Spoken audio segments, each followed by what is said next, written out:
vamos iniciar a gravação desse depoimento.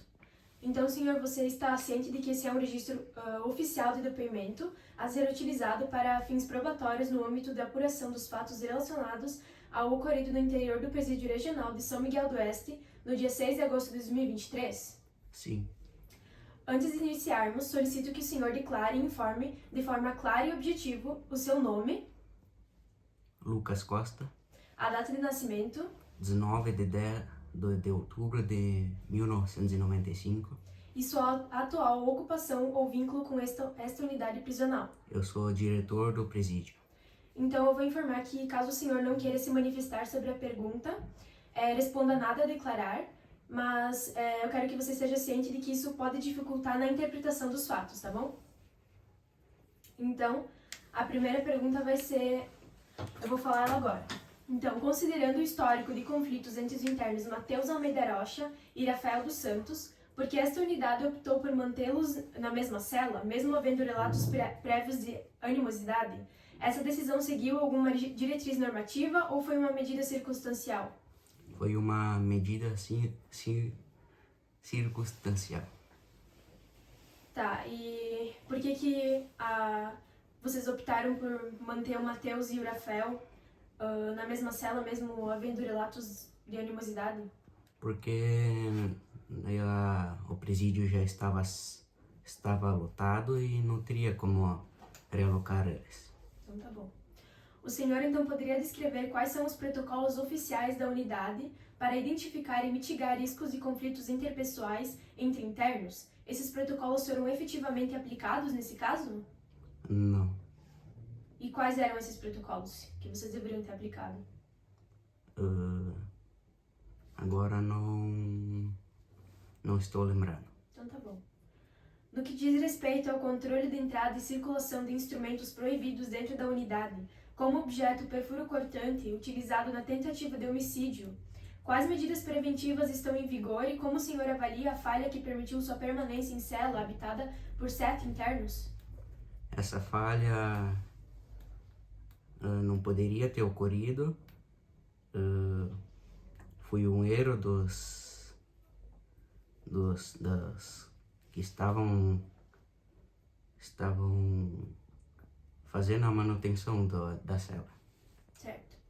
Então, considerando que o objeto utilizado na tentativa de homicídio foi uma chave Phillips, com características perfuro-cortantes e que permaneceu na cela após a realização de um serviço de manutenção feita por técnicos externos à rotina prisional, qual é o protocolo vigente para a supervisão de profissionais terceirizados que ingressam em áreas sensíveis da unidade?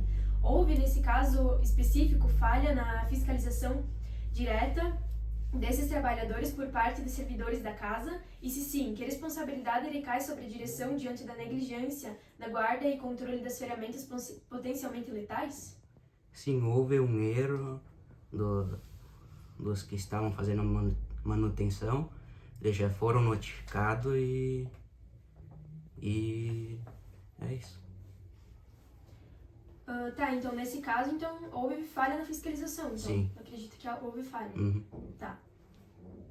Então, o senhor, você mencionou, então, o acompanhamento psicológico periódico pelo interno Matheus. Como se dá a triagem e o encaminhamento para esse serviço? Existe equipe técnica suficiente para realizar avaliações contínuas e eficazes do estado emocional dos detentos que habitam a prisão? Sim.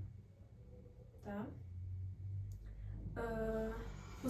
Então, houve relatos da psicóloga em relação ao comportamento anormal de Matheus. O que você acha sobre isso?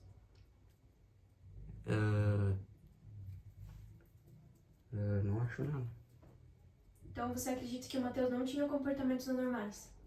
Ao meu ver, não. Tá bom. A direção da penitenciária já foi informada anteriormente sobre conflitos ou desentendimentos entre Matheus Almeida Rocha e Rafael dos Santos? Pode repetir? A direção da penitenciária já foi informada anteriormente sobre conflitos ou desentendimentos entre Matheus e Rafael?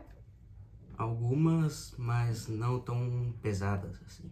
Então, não tão graves, você disse? No início, não. Tá. Você se encontrava na unidade no momento do crime, do fato, então? E se sim, qual foi sua atuação direta ou indireta diante do ocorrido? Eu não estava no momento do acontecimento, eu estava resolvendo alguns problemas administrativos do presídio e revendo alguns relatórios. E qual que foi a tua atuação, então, indiretamente nesse ocorrido? Minha atuação foi tentar resolver o problema, perguntar ao certo por que ele fez isso. Tá. Então, há registros anteriores de entradas de armas artesanais na unidade? Se sim, que providências foram adotadas? Pode repetir? Há registros anteriores de entrada de armas artesanais na sua unidade, né? De presídio? E se sim, que providências foram adotadas? Não foi entrado. Tá. O acusado, então, tem histórico de violência? O acusado Matheus? Isso. Ele tem histórico de violência? Não. Quais foram as medidas tomadas com os próprios internos na unidade prisional após o ocorrido do fato? Pode repetir? Qual que foi a medida? Quais foram as medidas tomadas com os próprios internos e na unidade, então, após o ocorrido do crime? Não tô lembrado agora. Tá, então a unidade prisional não tomou nenhuma medida com os internos que permaneceram lá? Tomou medida sim, mas E quais que foram essas medidas? um monitoramento mais reforçado, assim. Tá, só isso? Uhum. Tá, então levando isso em consideração a capacidade estrutural da unidade e o número atual de internos custodiados, o senhor reconhece a existência de superlotação no Presídio Regional de São Miguel do Oeste? Sim.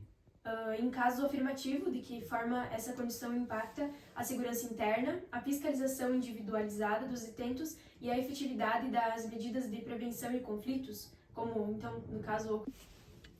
Tá, em caso afirmativo, então, de que o presídio ele era superlotado, de que forma essa condição impacta a segurança interna, a fiscalização individualizada dos detentos e a efetividade das medidas de prevenção a conflitos como ocorridos entre Matheus e Rafael? Impacta bastante, mas nós já estamos indo atrás para resolver essa superlotação e isso. Tá, então o acusado não tinha nenhum histórico de violência. Não. Tá bom. Então o senhor não tem nada mais a declarar sobre os fatos antecedentes a ele? Não. Então encerramos assim o presente registro de depoimento colhido de forma livre e consciente, perante a autoridade competente, para fins de instrução processual e apuração dos fatos aqui tratados.